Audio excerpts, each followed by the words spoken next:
Dear my beloved audiences, today I want to tell you a story which is called Rusty, the dog who found a heart.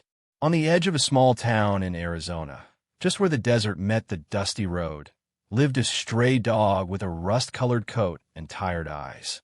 No one knew where he came from, but the kids in the neighborhood called him Rusty. Rusty didn't belong to anyone, but he seemed to belong everywhere.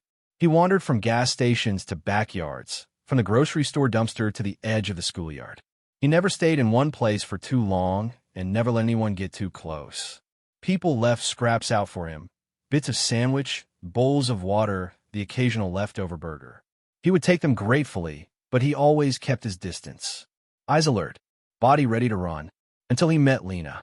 Lena was in her late 30s, a nurse who had recently moved to town after a rough divorce. She lived alone in a modest house with a creaky porch, a garden of half-dead succulents, and a silence she hadn't yet learned to love. One late afternoon, she spotted Rusty digging through her trash. She didn't chase him away. Instead, she put out a slice of ham on a paper plate and sat quietly on the porch. Rusty didn't come that night, but the next evening, the ham was gone, and so began a quiet ritual. Every day, Lena left something small: turkey, chicken skin, once even a piece of lasagna. And every morning, the plate was empty and the trash can left untouched. Then one day, she came home from work to find Rusty asleep on her porch, curled into a tight circle, the paper plate beside him. He opened one eye, looked at her, and didn't run. That night, Lena sat beside him, talking softly about her day, about the annoying doctor she worked with, about her favorite show on Netflix. Rusty didn't reply, of course, but he stayed, and that was enough. By the end of the week, Rusty had a blanket on the porch. By the end of the month, he had a name tag, a chew toy, and his own water bowl. But he still wouldn't come inside. Lena didn't push. She let Rusty take his time. He had his own history, just like she had hers. One rainy night in November, thunder cracked the sky open. Lena stood by the door, worried. Rusty hadn't come to the porch. She grabbed a flashlight and walked the neighborhood, calling softly, "Rusty? Boy, where are you?" Finally, she found him under an abandoned car, shaking. She knelt down in the mud, ignoring the rain, and whispered, "You don't have to be afraid anymore." It was the first time Rusty let her touch him, and it was the first time Lena cried without feeling ashamed. That night, Rusty came inside for the first time. After that, everything changed.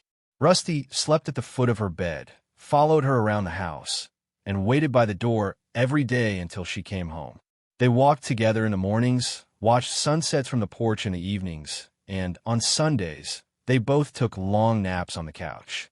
Lena often said, half joking, that Rusty was the best man she'd ever lived with. But deep down, it wasn't a joke. Rusty had been broken in his own way, mistrusting, lost, alone. And so had Lena.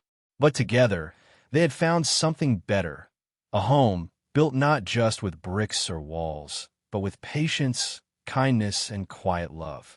One spring morning, Lena found Rusty lying in the sun, breathing slower than usual.